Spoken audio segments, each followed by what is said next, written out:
There is a belief so deeply ingrained that almost no one questions it. Eating a lot of protein must mean sacrificing fat burning, sacrificing autophagy, and that fasting is the only way to lose visceral fat. It sounds logical. It sounds very scientific. But real biology operates far more subtly, and it is this oversimplification that has trapped so many people eating less but not getting leaner, training harder but still stuck with stubborn belly fat. The truth is this: your body does not respond to protein the way it responds to sugar. And once you understand this difference, you understand why some people can eat a lot of protein, avoid extreme fasting, and still reduce visceral fat, maintain steady energy, and continue repairing their body from the inside. The body does not see food as calories. It sees signals. When you eat sugar or refined carbohydrates, the signal sent is energy is flooding in quickly. Switch on storage mode. Insulin rises sharply, not just to manage glucose, but to instruct the entire system to move into storage. In that state, visceral fat is tightly protected because it is a strategic survival reserve. Protein sends a completely different signal. Protein is not fast fuel. It is material. When protein enters the body, especially after movement or in a context of low baseline insulin, most of the signal is routed directly to muscle tissue. Muscle, when it needs repair, behaves like a dry sponge, pulling amino acids in to rebuild. The liver and fat tissue do not receive a message that there is excess system-wide energy. And this is the key point. Muscle can be built without activating fat storage mode. Many people fear protein because they believe eating it turns off autophagy. But autophagy is not a crude on-off switch. It is a layered process with priorities. The human body is intelligent enough to clean damaged tissue and build necessary tissue at the same time, if the signals are delivered correctly. When protein is consumed in a context where repair is needed, it does not disrupt cleanup. It makes the process more effective, because you are providing the raw materials for rebuilding after cleanup has occurred. This is why many people fast for very long periods and still fail to improve visceral fat, not because they fast incorrectly, but because the repair system is already jammed. Visceral fat drives low-grade inflammation. Inflammation distorts signaling. Repair signals are sent, but the machinery does not run. In that context, pushing more extreme fasting only adds stress, accelerates muscle loss, lowers metabolism, and makes deep fat even harder to access. When used correctly, protein becomes a lever to reopen the system. It has a high thermic effect, meaning the body must burn a significant amount of energy just to digest and process it. It helps preserve muscle, and muscle is the most powerful energy-using tissue in the body. When muscle functions better, system-wide insulin levels fall, inflammation decreases, and the environment that visceral fat thrives in begins to disappear. Another common misunderstanding is the idea that high protein means eating all day. In reality, timing matters as much as quantity. When protein is consumed after movement or after a period without eating, the anabolic signal is far more strongly directed toward muscle. You do not need to spread protein constantly throughout the day to get results. You need clear moments where the body understands. This is repair time, not storage time. In real life, this explains why some people stop prolonged fasting, increase lean protein, focus on sensible movement, and suddenly notice their belly softening and waist shrinking, even though they are eating more than before. Not because they are cheating biology, but because they stop sending the wrong signals. They stop placing the body in a state of chronic deprivation and begin giving it enough safety to let fat go. If there is one perspective worth keeping from this discussion, it is this: you do not have to choose between muscle and fat loss, between eating and repair. The body does not demand such extreme trade-offs. It demands the right context. When protein is used as repair material rather than surplus fuel, it does not fight fat loss. It accelerates it at the root level. And here is the very human, real-life point. Most of us do not fail because we lack knowledge.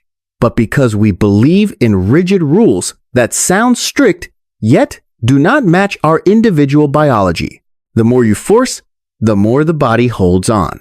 The more tense you become, the more visceral fat clings. When you change how you communicate with your body from coercion to cooperation, things that once refused to move begin to change. If this content makes you see protein, fasting, and belly fat from a different angle, leave a comment. You do not need to write much. Just share one belief you once held about protein that you are now beginning to question. Those interactions do not just help the channel. They help many others realize they do not need to punish themselves to become healthier. And if you want to continue exploring how biology truly works, not through slogans, but through signals, follow the channel. Not to do more, but to do things more accurately, more gently, and more sustainably. When biology is respected, the body always knows what to do next. There is a deeper layer to the protein story that, if not explained clearly, is easily misunderstood as just eat a lot of protein and fat will automatically disappear. No, the body does not operate by slogans. Protein only becomes a lever when you correctly understand 3 biological mechanisms it interacts with: the pathway amino acids take in the body, how protein interacts with insulin and mTOR, and why visceral fat is the factor that disrupts all signals no matter how cleanly you eat or how strictly you fast. The first mechanism is that the destination of protein is not the same for everyone. When your muscles are hungry for material because of physical activity, long-term protein deficiency, or age-related anabolic resistance, muscle tissue pulls amino acids in very strongly. This is why you often see people who train consistently and eat high protein lean out faster. Most of the protein goes straight into muscle instead of drifting around as a signal of excess energy. But if you are mostly sedentary and your muscles have no clear repair demand, excess amino acids may be oxidized for energy or routed through the liver in less optimal ways. So the issue is not high protein, but high protein in a context where muscle actually needs it. The second mechanism involves mTOR and autophagy. Many people hear mTOR and immediately think bad, because mTOR is associated with growth, while autophagy is associated with cleanup. But the body does not live at one extreme.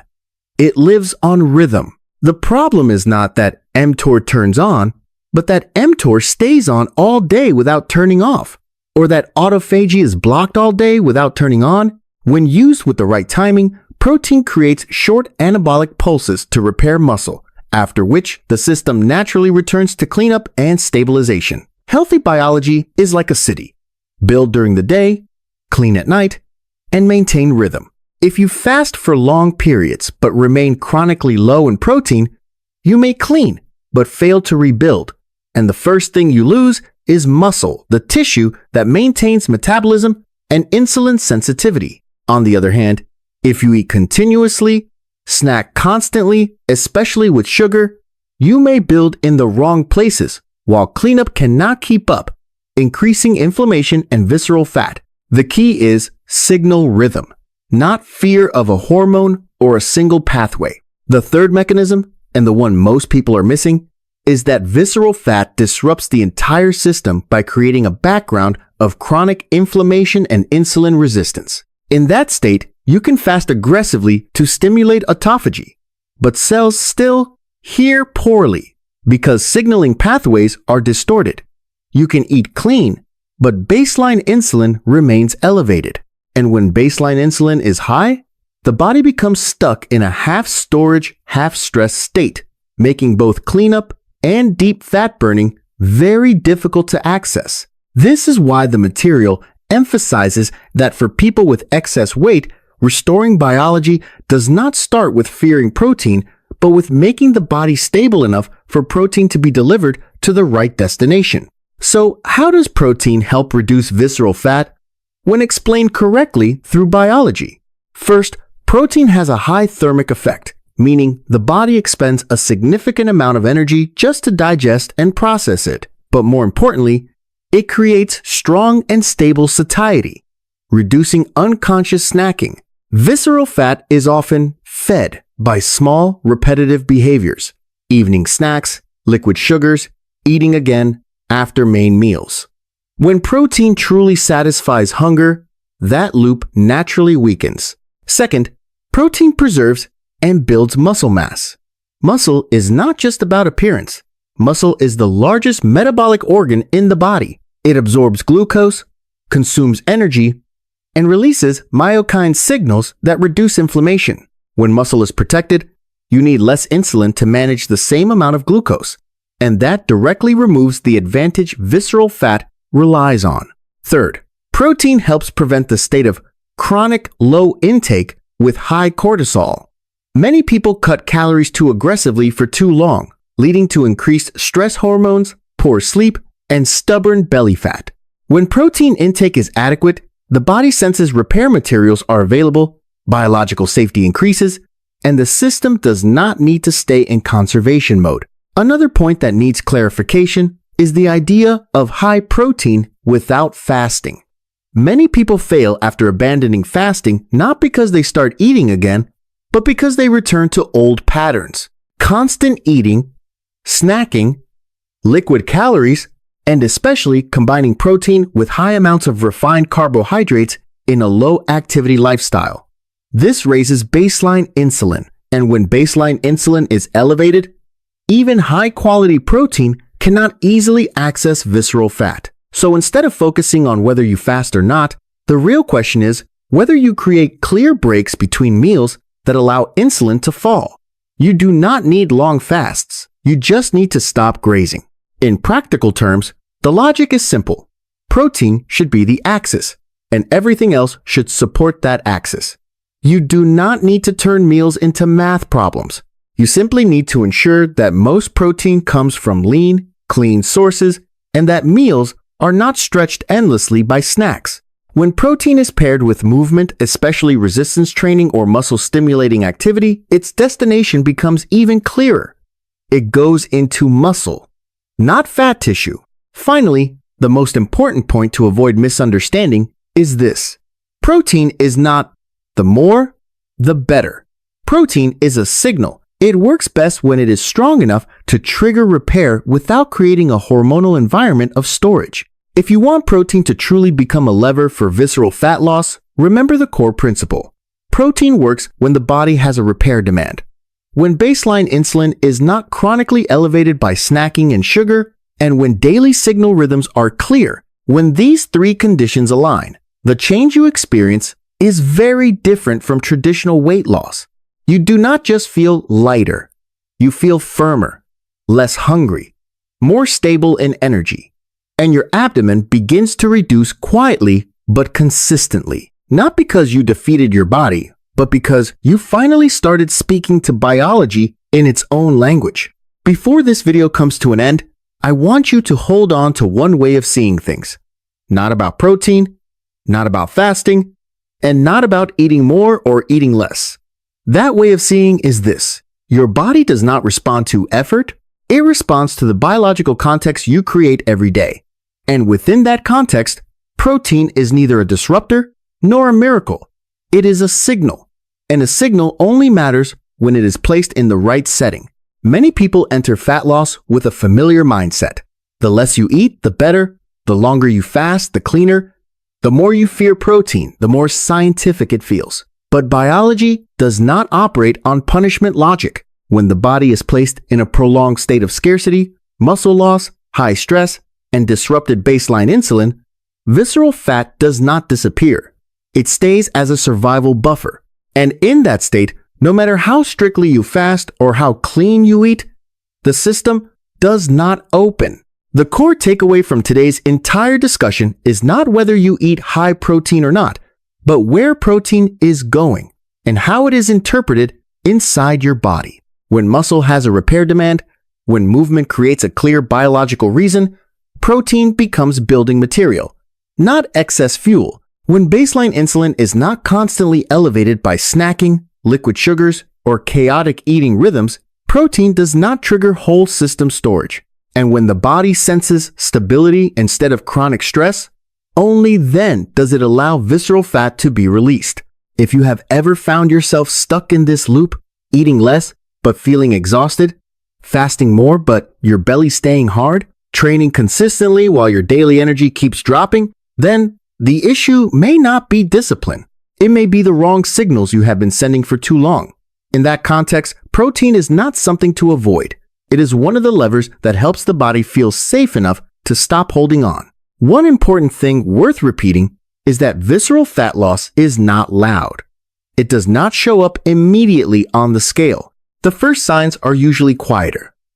Less unconscious hunger, fewer snack cravings, deeper sleep, more stable energy during the day, and then, slowly but very real, your waist begins to change.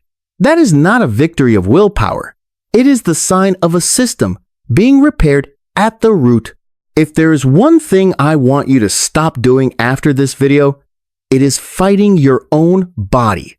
Your body is not lazy, not broken, and not betraying you. It is responding exactly as biology dictates to the environment it is placed in.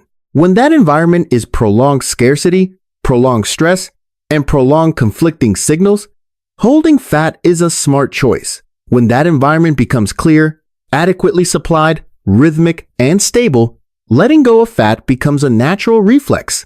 Protein, fasting, training, these are all just tools. No tool is inherently bad. There are only tools used in the wrong context, and biology does not punish you instantly. It accumulates signals. When the signals are right for long enough, the body responds. If you are still watching at this point, there is a good chance you once believed something about protein, fasting, or fat loss that you are now beginning to question. If that is true, leave a comment. You do not need to explain in detail. Just share one old belief you are starting to reconsider. Those comments do not only help the channel, they help many others realize they are not alone in this confusion. And if you want to continue understanding how biology truly works, not through rigid rules, but through signals, rhythms, and real-life context, follow the channel. Not to do more, but to do less wrong.